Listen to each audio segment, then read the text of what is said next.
ऐसा लोग कहते हैं बनारस, पर मुझे बड़ी चिढ़ होती है। भाई ये बच्चा बटुआ नोच ले रहा है। हाँ तो हे गाइस, कैसे हो आप सभी। और मेरा बहुत टाइम से प्लान था कि मैं बनारस जाऊं, लेकिन वो किसी कारणवश हो नहीं पा रहा था। और आज मेरा एकदम से बुद्धि सनकी और मैंने कहा कि चलो भाई उठाओ बैग और चल देते हैं। हाँ, कहाँ चले गए?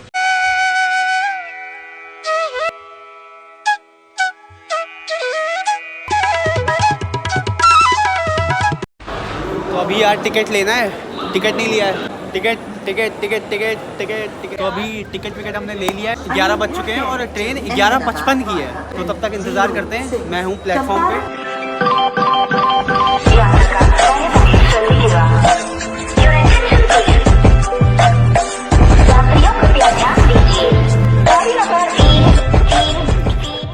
तो सुबह के अभी 5:40 हो रहे हैं। बड़ी जल्द हम वाराणसी पहुँचने वाले हैं। मैं रात भर सोया नहीं हूँ क्योंकि यार मेरे को सफ़र में नींद नहीं आती है। बड़ा लोचा है। वाराणसी जंक्शन आते ही मैंने पहला कदम स्टेशन पर रखा तो दूसरा सीधा घाट पर। यहाँ आते ही मेरी थकान ने उड़ान ले ली और नज़ारों ने मेरा दिल। सूर्य की किरणें सीधा नदी पर डुबकी लगाते हुए आंखों में पड़ती तो आंखें चौंधी आ जाती। इस वक्त हूँ मैं बनारस में। ऐसा लोग कहते हैं बनारस, पर मुझे बड़ी चिढ़ होती है क्योंकि ऐसा बताया जाता है कि बनारस नाम इसे अंग्रेजों ने दिया था। तो भला हम बनारस क्यों कहें, हम वाराणसी और काशी कहेंगे। और काशी जाने का मेरा मन इसलिए किया था क्योंकि मैंने इसके बारे में कहीं किताब में एक लाइन पढ़ी थी कि अपनी ज़िंदगी में जिसने एक बार भी काशी नहीं देखा उसका अभी तक जन्म ही नहीं हुआ। तो मैं तो यही कहूँगा कि जिसको एक बार और जन्म लेना है वो काशी ज़रूर आए, क्योंकि ये शहर आपको जन्म और मृत्यु का अर्थ समझा देता है। देख लो घाट पर, और जिसकी मस्ती जिंदा है उसकी हस्ती जिंदा है। देवादिदेव महादेव की भी गृह गृहस्थी इसी स्थान पर थी। घाट पर से उठकर जाने का मन तो नहीं कर रहा था, मगर क्या करें, रहने का ठिकाना भी तो खोजना था।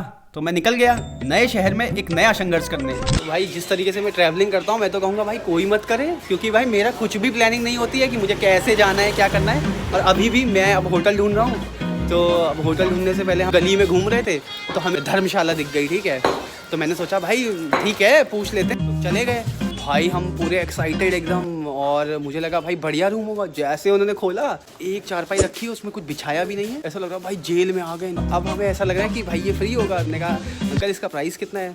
तो कह रहे 300 रुपये। इससे बढ़िया भाई 150 के 2 कंबल लेके रोड पे सो जाएंगे। मस्त प्लान है। बनारस में कुछ ज़्यादा ही गलियाँ हैं। हाँ, रिंग लाइट चमका दी मेरे। और इतनी पतली गलियों में ठेले भी चल रहे हैं और मतलब बच्चे स्कूल भी जा रहे हैं। मतलब सब कुछ हो रहा है भाई इन गलियों में। इसका नाम क्या है? इसका नाम क्या है? जोई। काट दो मुझे। अपना नाम बताओ। ये देवांश, ये तुम्हारे ये दांत को क्या हुआ? लग रहा है तुम बहुत शैतानी करते हो। अब किस्मत देखिए भाई साहब, बड़ी मशक्कत के बाद एक घर मिला, वो भी अपने सब्सक्राइबर का। अरे आपको हमने कहीं देखा यूट्यूब में। कहाँ? यूट्यूब में। खाओ माँ का। तो यहाँ रूम पर बैग पटकने के बाद मैं चला वापस घाट पर गंगा स्नान करने। तुमसे बाद में मिलूंगा, ठीक है? ठीक है। चलो बाय। चलो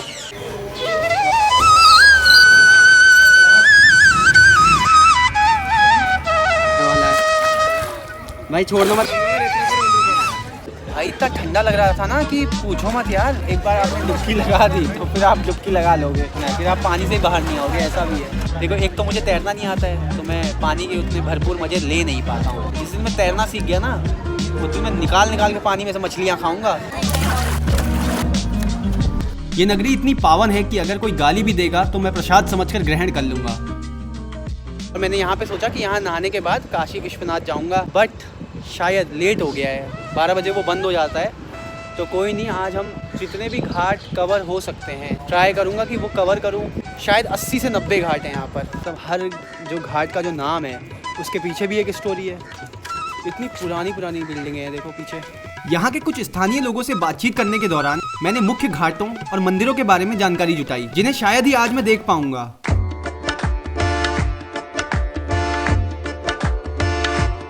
फिलहाल तो मैं बैग रखने वापस होटल की ओर जा रहा था, तभी इस मंदिर की टेढ़ी इमारत देखकर मेरे दिमाग में चुन्ने काटने लगे। तो मैंने फटाक से पूछ लिया, अंकल ये बताइए ये मंदिर टेढ़ा? ये अहिल्या बाई की एक दासी रही, रत्ना देवी। हाँ।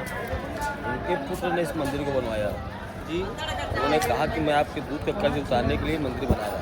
तो उन्होंने कहा कि अगर तुम्हारी मंदिर सही बन जाती है तो मेरा दूध का कर्ज उतर जाएगा। मंदिर पूरी बनने के बाद पूरी टेढ़ी हो गई। मंदिर टेढ़ी हो गई, मंदिर खंडित हो गई। तब उस समय से ये हो गया कि दूध का कर्ज कोई भी, आज तक धरती पे माँ का दूध का कर्ज कोई नहीं था। तभी उनकी मम्मी मतलब ऐसे डायलॉग मारती है, मेरी मम्मी भी डायलॉग मारती है कि हाँ दूध का कर्ज नहीं चुका पाओगे। कोई नहीं। अच्छा, बातों ही बातों में गुरुजी ने बताया कि माता अन्नपूर्णा के मंदिर में प्रसाद जरूर खाना। तो मैंने कहा अरे टेंशन मत लीजिए, भूख लगने पर तो मैं मिट्टी भी खा जाऊं। अब भूख भी लगी है क्योंकि धूप बहुत तेज हो रही है और काफी चल चुका हूँ। तो चलो भाई कुछ नया ट्राई करते हैं बनारस का। ये क्या है भैया, समोसा है? कचौड़ी एक दे दीजिए कचौड़ी। तो हमारे लखनऊ वालों के लिए तो भाई खस्ता टाइप का है ये।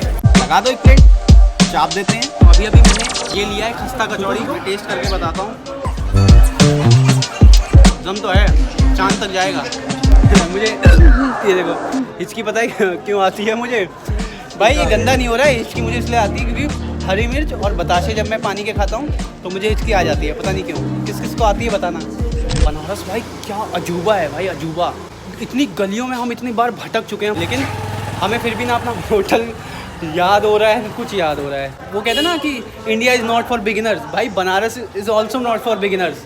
आपको एक एक चीज़ नोटिस करनी पड़ेगी, कौन सी चीज़ कहाँ पे है, क्या है। इस दीवार पर कुछ घाटों का सीक्वेंस वाइज चित्र बनाया गया है, जिसे देखकर आप अंदाजा लगा सकते हैं या फिर फोटो खींच सकते हैं ताकि आपको पता चले कि कौन सा घाट कहाँ पे है। कितना सुंदर चित्र बनाया है, मन करता है कि इस दीवार का फ्रेम करवाकर अपने घर की दीवार पर टांग दूं। कोई सेंस है इस बात? भाई बनारस की गलियां अपने आप में एक सांप सीढ़ी का गेम है। मतलब तुम कहाँ से चलोगे और वापस वहीं पहुंच जाओगे तुम्हें पता ही नहीं चलेगा। अपने होटल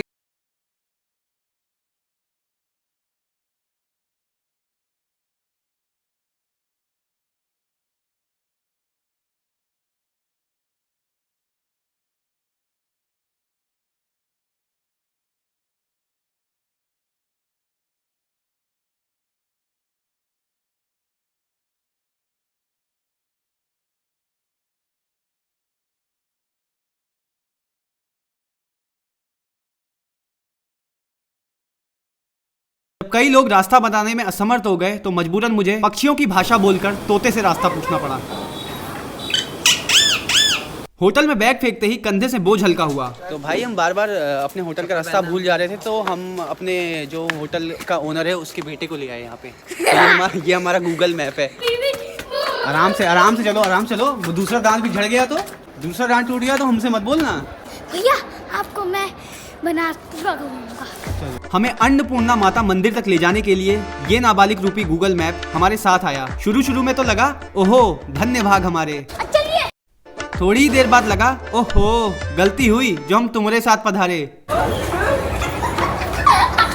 ये आगे भागकर गुम हो जा रहा था। मैंने इसके हाथ जोड़े कि अन्नपूर्णा माता के मंदिर ले चल, बाकी सब हम बाद में देख लेंगे।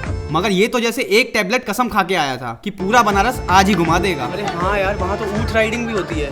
तुमने करी है ऊँट राइडिंग? हाँ, कितनी बार? 20 बार। मुझे तो इतनी जोर की भूख लगी थी कि मेरा दिमाग 2000 के नोट की तरह काम करना बंद कर चुका था। ये है नेपाली टेम्पल। ये मंदिर थोड़ी वैसी वाइब दे रहा है, मतलब वो चाइना टाउन जो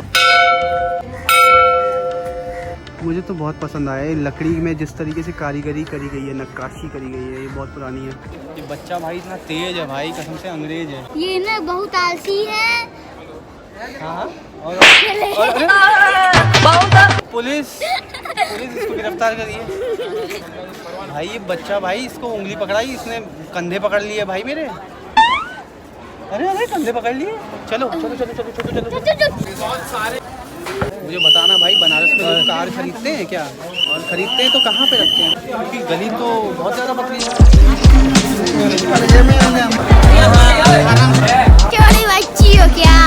तो अभी हम गए थे अन्नपूर्णा, छोटो में लेके गया था। तो खाना वाना बढ़िया है भाई, वहाँ अच्छा सिस्टम है, आप लोग खा सकते हो। और भाई इसके दांत नहीं है लेकिन ये भी भाई बहुत हपक के खाता है यार खाना। हटो भाई यार, ये इसको भाई कंधे पे बैठाया था, कान में मूतने लगा है।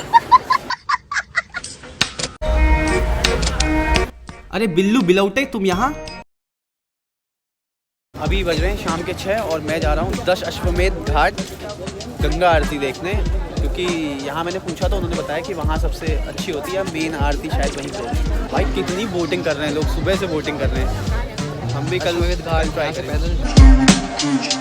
शाम का समय आरती का होता है तो इस समय घाटों पर चहल पहल अलग ही लेवल की होती है। घाट पे उमड़ती भीड़ बता रही थी कि गंगा आरती में लोगों का सैलाब उमड़ने वाला है। भीड़ देख सकते हो आप। अरे यार हम कहाँ आ गए भाई। कुछ लोग गंगा आरती बोट पे जा रहे हैं, बट हम पैदल जा रहे हैं, यहीं पास में ही है।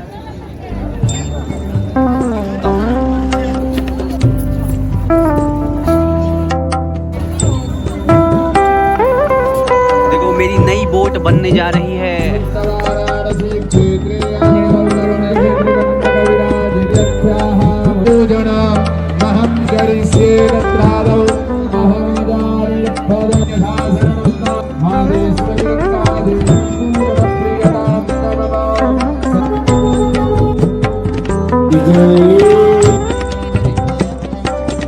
स्टैचू भाई, मैंने भाई को बोला स्टैचू, वो स्टैचू बन गया।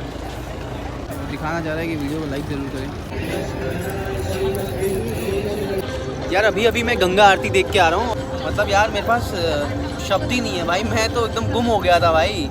मैंने कैमरा वैमरा नहीं निकाला, मैंने कहा कोई नहीं ठीक है। वो जो आपका कनेक्शन है 1-on-1 गॉड से, वो होना चाहिए। मतलब ये लोग कितने भाग्यशाली हैं जो इनका घर यहाँ है, क्योंकि ये लोग तो डिप्रेशन या फिर मतलब ये तो सैड हो ही नहीं। अगर हो भी सकते हैं तो इनके पास कितनी बढ़िया अपॉर्चुनिटी है कि ये जाकर आरती वारती कर सकते हैं भाई। वहाँ की वाइब ही अलग होती है यार। मेरा तो मन कर रहा है कि मैं भाई घाट में बस बैठा रहूँ शांति से, किसी से बात ना करूँ, बस चुपचाप बैठा रहूँ। मैं किताब लेके आया था बट मेरे किताब पढ़ने का भी मन नहीं कर रहा है। बस मन कर रहा है कि एक जगह शांति से बैठ जाऊँ और चीज़ों को समझ लूँ।